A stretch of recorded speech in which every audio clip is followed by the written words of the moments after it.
Kali ini kita bakalan ngebahas tentang salah satu orang yang dianggap sebagai orang yang sangat kaya. Bahkan kekayaannya bisa bikin Amerika ketar-ketir, guys. Bakalan kita bahas di Ensiklopedia Random.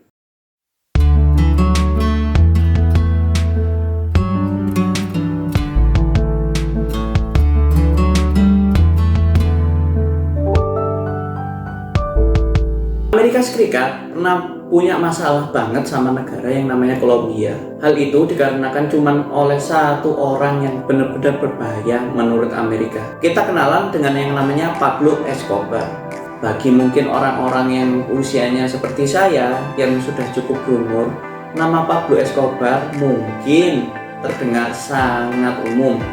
Tapi buat orang-orang yang kelahirannya lebih muda dari saya, mungkin tidak terlalu mengenal tuh siapa sih Pablo Escobar ini. Pablo Escobar ini adalah orang yang bisa dibilang sebagai gembong narkoba paling besar pada masanya. Beliau merupakan pimpinan dari geng atau bahasa kerennya kartel dari Kolombia, dari daerah Medellin. Jadi sistemnya kartel itu gini, guys. Mereka punya wilayah kekuasaan, punya daerahnya sendiri. Pablo Escobar ini berasal dari daerah yang namanya Medellin. Tentunya mereka juga punya rival-rival kartel-kartel lain dari daerah-daerah di Kolombia lainnya. Kita bahas namanya Pablo Escobar ini. Dia lahir 1 Desember 1949 di daerah Rio Negro, Kolombia. Dia lahir dari daerah yang sangat miskin. Jadi kemiskinan ini membentuk dia menjadi pribadi yang keras. Juga karena kemiskinan ini dia terbiasa dengan yang namanya kekerasan, kontak fisik, perkelahian, dan lain-lain yang notabene tidak untuk dikonsumsi anak kecil.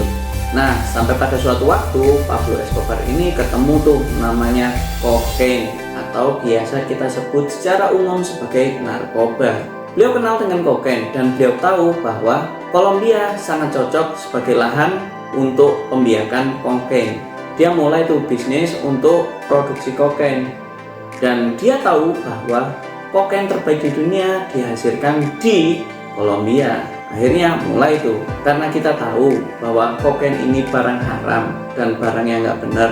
Orang-orang yang berkecimpung di dunia kokain juga orang-orang yang dalam tanda kutip agak ekstrim. Akhirnya mulailah Pablo Escobar ini berinteraksi dengan geng-geng lain yang notabene biasa pakai kekerasan untuk memonopoli bisnis kokain ini. Sampai akhirnya karena begitu cerdas dan kuatnya Pablo Escobar, dia berhasil menguasai hampir seluruh Kolombia. Jadi satu Kolombia tuh semua bisnis kokainnya dikuasai oleh si Pablo Escobar.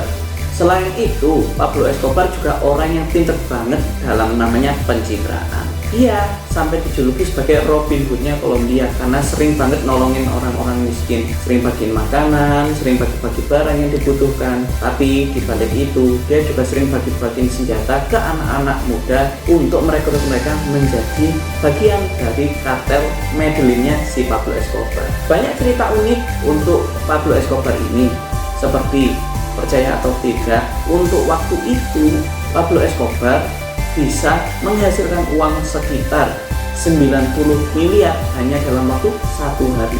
Itu kursnya Indonesia saat ini. Jadi tiap harinya Pablo Escobar omsetnya tuh sekitar 90 miliar. Cerita lain yang unik, Pablo Escobar ngabisin duit sampai 5.000 US dollar. Kalau dikonversikan dengan rupiah sekitar 75 juta. Cuman buat apa? Beli karet gelang. Jadi karena mata uang dolarnya begitu banyak dan tidak bisa disimpan di bank karena bakalan bikin kecurigaan, Pablo Escobar ngaretin semua uangnya dan disembunyiin di banyak tempat di Kolombia tuh.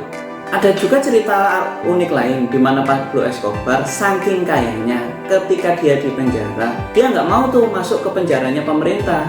Lah akhirnya dia bikin penjaranya sendiri dengan sistem yang dia bikin, dengan bangunan yang dia bikin, sampai fasilitas-fasilitas penjara dia biayain sendiri.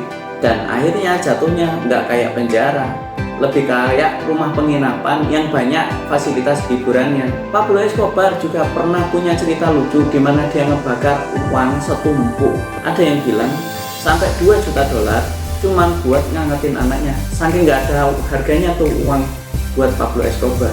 Dan juga ada cerita unik lain di mana Pablo Escobar nawarin ke pemerintah Kolombia untuk bayarin semua utang-utangnya. Nah, di sini kan dilema, di mana uangnya itu didapat dari bisnis yang notabene nggak benar, tapi dia juga baik mau ngelunasin utang-utangnya pemerintah. Cerita unik lain dari Pablo Escobar yang menurut aku sangat absurd banget adalah sampai sekarang Pablo Escobar satu-satunya orang yang bertanggung jawab buat masalah kudanil di Kolombia. Kok bisa sih orang ini bisa bikin masalah kudanil? Jadi ceritanya gini, kudanil bukan merupakan hewan asli dari negara Kolombia.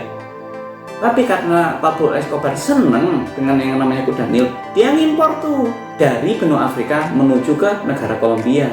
Nah, di sini mulai jadi masalah karena kudanil yang diimpor ini akhirnya beberapa setelah Pablo. Nah, di sini nih jadi masalah.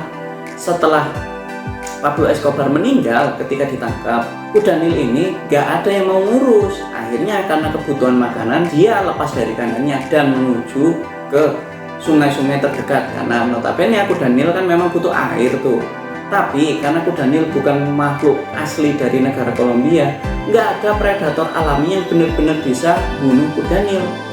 Nah, akhirnya tuh mereka si kudanil ini berkembang biak dengan seenaknya. Buat si Pablo Escobar sendiri, petualangannya dalam dunia kejahatan berakhir sekitar tahun 90-an, di mana dia ditangkap di salah satu rumah ketika dia lagi pelarian. Operasi gabungan dari polisi Kolombia dan Amerika buat ngejatuhin si Pablo Escobar berhasil nemuin dia.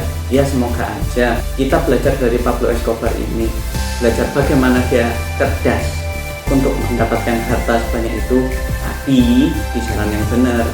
Sekian konten kali ini.